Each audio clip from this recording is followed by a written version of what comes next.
ಎಲ್ಲರಿಗೂ ನನ್ನ ಚಾನಲ್ಗೆ ಪ್ರೀತಿಯ ಸ್ವಾಗತ. ಇವತ್ತು ಸಿಂಪಲ್ಲಾಗಿ ಚಿಕನ್ ಫ್ರೈ ಮಾಡಿದ್ದೆ ಮತ್ತು ಜೊತೆಗೆ ಎಗ್ ಬಿರಿಯಾನಿ ಮಾಡಿದ್ದೆ. ಅದು ಹೇಗೆ ಮಾಡೋದಂತ ನೋಡ್ಕೊಬರೋಣ ಬನ್ನಿ. ಮೊದಲಿಗೆ ಚಿಕನ್ ಫ್ರೈ ಮಾಡೋಕ್ಕೆ ಒಂದು ಬಾಣಲೆ ಇಟ್ಕೊಂಡು ಅದಕ್ಕೆ ಸ್ವಲ್ಪ ಹಸಿಮೆಣಸಿನ್ಕಾಯಿ, ಒಂದು ಅರ್ಧ ಗೆಡ್ಡೆ ಈರುಳ್ಳಿ ಮತ್ತು ಸ್ವಲ್ಪ ಶುಂಠಿ ಬೆಳ್ಳುಳ್ಳಿ ಹಾಕ್ಕೊಂಡು ಒಂಚೂರು ಫ್ರೈ ಮಾಡಿಕೊಂಡೆ. ಅದಕ್ಕೆ ಚಿಕನ್ ಒಂದು ಅರ್ಧ ಕೆ ಜಿಯಷ್ಟು ಚಿಕನ್ ಹಾಕ್ಕೊತಾ ಇದ್ದೀನಿ. ನೋಡಿ, ಅದನ್ನು ನೀಟಾಗಿ ಎಲ್ಲನೂ ಫ್ರೈ ಮಾಡ್ಕೋಬೇಕು.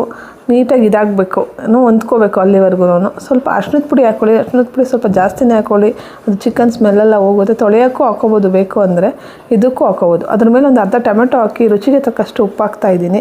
ಇದಕ್ಕೆ ನಾನು ಏನು ಮಸಾಲೆ ಏನೂ ಯೂಸ್ ಮಾಡಲ್ಲ, ಸಿಂಪಲ್ಲಾಗೆ ಬ್ಯಾಚುಲರ್ಸ್ ಹೇಗೆ ಮಾಡ್ಕೋಬೋದು ಅಂತ ತೋರಿಸ್ತಾ ಇದ್ದೀನಿ ನೋಡಿ ಇಲ್ಲಿ. ಮತ್ತು ಇದು ಒಂಚೂರು ನೀರೆಲ್ಲ ಬಿಟ್ಟ ಮೇಲೆ ಇದಕ್ಕೆ ಸ್ವಲ್ಪ ಚಿಲ್ಲಿ ಪೌಡ್ರ್ ಹಾಕ್ಕೊತಾ ಇದ್ದೀನಿ, ಕೆಂಪು ಮೆಣಸಿನ್ಕಾಯಿ ಪುಡಿ ಹಾಕ್ಕೊತಾ ಇದ್ದೀನಿ, ಮತ್ತು ಸ್ವಲ್ಪ ಇದಕ್ಕೆ ಧನಿಯಾ ಪೌಡ್ರು ಎರಡೂ ಹಾಕ್ಕೊಂಡು ನೀಟಾಗಿ ಮಿಕ್ಸ್ ಮಾಡ್ಕೊತೀನಿ. ಜೊತೆಗೆ ಸ್ವಲ್ಪ ಬೇಳೆ ಸಾರು ಪುಡಿ ಹಾಕ್ಕೊತೀನಿ. ಅದು ಟೇಸ್ಟ್ ತುಂಬ ಚೆನ್ನಾಗಿ ಬರುತ್ತೆ. ಒಂದು ಸಲ ಹಾಕ್ಕೊಂಡು ಟ್ರೈ ಮಾಡಿ ನೋಡಿ. ಇದಕ್ಕೆ ಇಷ್ಟೇ ಹಾಕೋದು, ನಾನು ಇನ್ನೇನೂ ಹಾಕಲ್ಲ. ಎಷ್ಟು ಚೆನ್ನಾಗಿ ಬಂದಿತ್ತು ಅಂದರೆ ಸಖತ್ತಾಗಿ ಬಂದಿರುತ್ತೆ. ಇದು ಬ್ಯಾಚುಲರ್ಸು ಮಾಡ್ಕೋಬೋದು. ಮತ್ತು ಸ್ವಲ್ಪ ಇದಕ್ಕೆ ಕೊತ್ತಂಬರಿ ಸೊಪ್ಪು ಹಾಕ್ಬಿಟ್ಟು ಸ್ವಲ್ಪ ನೀರು, ನಿಮಗೆ ರೈಸಿಗೆ ಬೇಕಾ ಚಪಾತಿಗೆ ಬೇಕಾ ಏನಕ್ಕೆ ಬೇಕೋ ಅದನ್ನ ನೋಡ್ಕೊಂಡು ನೀರು ಹಾಕ್ಕೋಬೇಕು. ನಾನಿಲ್ಲಿ ಸೈಡ್ ಡಿಶ್ಶಾಗಿ ಮಾತ್ರ ಯೂಸ್ ಮಾಡ್ತಾಯಿದ್ದೀನಿ. ಅದಕ್ಕೆ ನೀರು ಸ್ವಲ್ಪ ಹಾಕ್ಕೊತೀನಿ, ಅದು ಬೇಯಲಿ ಅಂತ. ಇದು ಸೈಡ್ ಡಿಶ್ಶಾಗಿ ಯೂಸ್ ಮಾಡ್ತಾ ಇರೋದ್ರೆ ನಾನು ಜಾಸ್ತಿ ಸೈಡ್ ಡಿಶ್ಶಾಗಿ ತಿನ್ನೋಕ್ಕೆ ಇದು ಮಾಡ್ತಿರೋದ್ರಿಂದ ಜಾಸ್ತಿ ನೀರು ಹಾಕ್ಕೊಂಡೇನು ಗೊಜ್ಜು ಥರ ಏನು ಮಾಡ್ತಾಯಿಲ್ಲ. ಸ್ವಲ್ಪ ನೀರು ಹಾಕ್ತಾಯಿದ್ದೀನಿ. ನೀರು ಏನಕ್ಕೆ ಹಾಕ್ತಾಯಿದ್ದೀನಿ ಸ್ವಲ್ಪ ಅಂದರೆ ಚಿಕನೆಲ್ಲ ಒಂಚೂರು ಬೇಯಲಿ ಅನ್ನೋದಕ್ಕೋಸ್ಕರ ಹಾಕ್ತಾಯಿದ್ದೀನಿ. ಇದು ರಸಮ್ ಜೊತೆಗೆ ಒಳ್ಳೆ ಕಾಂಬಿನೇಷನ್. ನೆಕ್ಸ್ಟ್ ಈ ಕಡೆ ಎಗ್ ಬಿರಿಯಾನಿ ಮಾಡೋಕ್ಕೆ ಮಸಾಲೆ ರೆಡಿ ಮಾಡ್ಕೊಳ್ಳೋಣ ಬನ್ನಿ. ಕಲ್ಲು, ಮರಾಠಿ ಮೊಗ್ಗು, ಅನಾನಸ್ ಮೊಗ್ಗು, ಮತ್ತು ಒಂದು ಅರ್ಧ ಸ್ಪೂನಷ್ಟು ಮೆಣಸು, ಮತ್ತು ಹಸಿಮೆಣಸಿನ್ಕಾಯಿ, ಶುಂಠಿ, ಬೆಳ್ಳುಳ್ಳಿ. ನೋಡಿ, ಇಲ್ಲಿ ಬೆಳ್ಳುಳ್ಳಿನ ಹಾಕ್ಕೊತಾ ಇದ್ದೀನಿ, ಸಿಪ್ಪೆ ತೆಗೆದಿರಬೇಕು ಬೆಳ್ಳುಳ್ಳಿನ. ಮತ್ತು ಇದಕ್ಕೆ ಸ್ವಲ್ಪ ಕೊತ್ತಂಬರಿ ಸೊಪ್ಪು, ಸ್ವಲ್ಪ ಪುದೀನ ಎರಡೂ ಹಾಕ್ಕೊತಾ ಇದ್ದೀನಿ. ನೋಡಿ, ಇದನ್ನು ನೀಟಾಗಿ ರುಬ್ಕೊಬರೋಣ. ನೆಕ್ಸ್ಟ್ ಈ ಕಡೆ ಎಗ್ ಬಿರಿಯಾನಿಗೆ ಸ್ವಲ್ಪ ಸೋಯಾ ಬೀನ್ ಹಾಕ್ತಾಯಿದ್ದೀನಿ, ತುಂಬ ಚೆನ್ನಾಗಿ ಬರುತ್ತೆ. ನೋಡಿ, ಈ ಥರ ಮೊಟ್ಟೆ ಬೇಯಿಸಿ ಇಟ್ಕೊಂಡಿದ್ದೀನಿ, ಒಂದು 6 ಮೊಟ್ಟೆ ಬೇಯಿಸಿ ಇಟ್ಕೊಂಡು ಈ ಥರ ಇದನ್ನು ಸ್ವಲ್ಪ ತೂತು ಥರ ಮಾಡ್ಕೋಬೇಕು.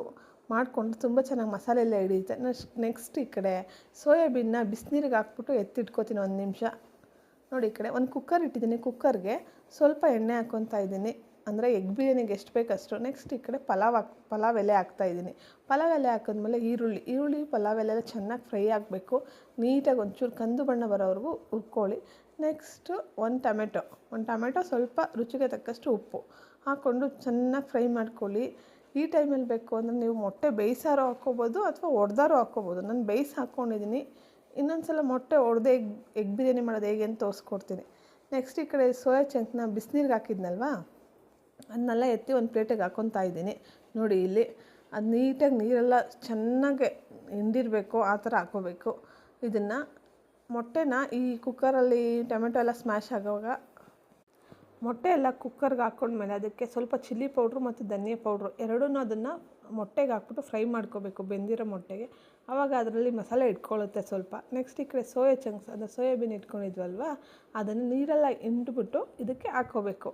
ಇದನ್ನೊಂದು ಸಲ ಟ್ರೈ ಮಾಡಿ, ತುಂಬ ಚೆನ್ನಾಗಿ ಬರುತ್ತೆ. ನಾನು ಮಾಡಿದೆ, ತುಂಬ ಚೆನ್ನಾಗಿ ಬರ್ತಿತ್ತು, ಅದಕ್ಕೆ ನಾನು ನಿಮಗೂ ತೋರಿಸ್ತಾ ಇದ್ದೀನಿ. ನೋಡಿ, ಈ ಥರ ಚೆನ್ನಾಗಿ ಒಂದು 2 ನಿಮಿಷ ಫ್ರೈ ಮಾಡ್ಕೊಳ್ಳಿ.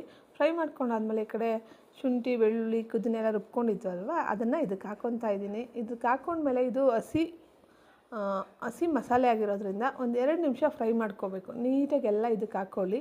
ನೋಡಿ, ಇಲ್ಲಿ ಈ ಥರ ಫ್ರೈ ಮಾಡ್ಕೋಬೇಕು. ನೀಟಾಗಿ ಎಲ್ಲ ಫ್ರೈ ಮಾಡ್ಕೊಂಡ್ಮೇಲೆ ಒಂದು 2 ನಿಮಿಷ ಮುಚ್ಚಿಬಿಟ್ಟು ಬೇಕಾದರೂ ಫ್ರೈ ಮಾಡ್ಕೋಬೋದು. ಯಾಕಂದರೆ ಇದು ಹಸಿ ವಾಸನೆ ಹೋಗಬೇಕು, ಅಲ್ಲಿವರೆಗೂ ಹುರ್ಕೋಬೇಕು.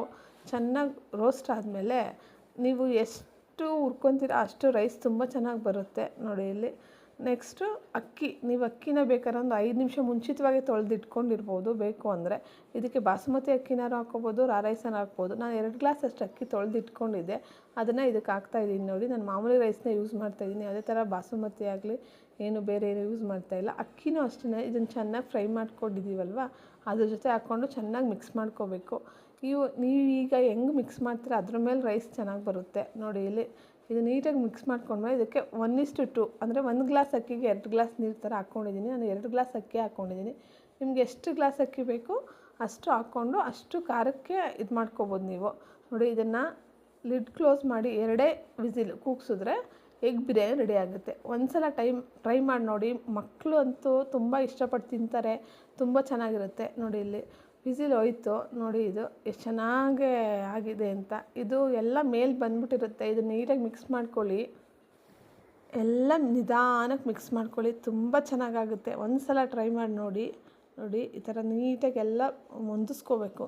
ನೋಡಿ ಎಷ್ಟು ಚೆನ್ನಾಗಾಗಿದೆ ಅಂದರೆ ಸಖತ್ತಾಗಿ ಬಂದೈತೆ. ಇದಕ್ಕೆ ಬೇಕು ಅಂದರೆ ಸ್ವಲ್ಪ ಮೊಸರು ಹಾಕ್ಕೊಬೋದು. ನಾನೇನು ಯೂಸ್ ಮಾಡಿಲ್ಲ, 2 ಟೊಮೊಟೊ ಯೂಸ್ ಮಾಡಿದ್ದೀನಿ ಅಷ್ಟೇ ಹುಳಿಗೆ. ನೋಡಿ ನಿಂಬೆಹಣ್ಣು ಹಾಕ್ಕೊಬೋದು. ಲಾಸ್ಟಲ್ಲಿ ಬೇಕು ಅಂದರೆ ಒಂದು ಅರ್ಧ ನಿಂಬೆಹಣ್ಣು ಹಾಕ್ಕೊಳ್ಳಿ. ನೀಟಾಗಿ ಎಲ್ಲ ಒಂದು ಕಡೆಯಿಂದ ನೀಟಾಗಿ ಮಿಕ್ಸ್ ಮಾಡಬೇಕು. ನೋಡಿ ಇಲ್ಲಿ ರೈಸು ಮತ್ತು ಚಿಕನ್ ಫ್ರೈ ಸಿಂಪಲ್ಲಾಗಿ ಎರಡೂ ರೆಡಿ ಆಯಿತು. ಒಂದು ಸಲ ಟ್ರೈ ಮಾಡಿ ನೋಡಿ. Thank you for watching my video. Please subscribe ಮಾಡಿ, ಸಪೋರ್ಟ್ ಮಾಡಿ. Thank you.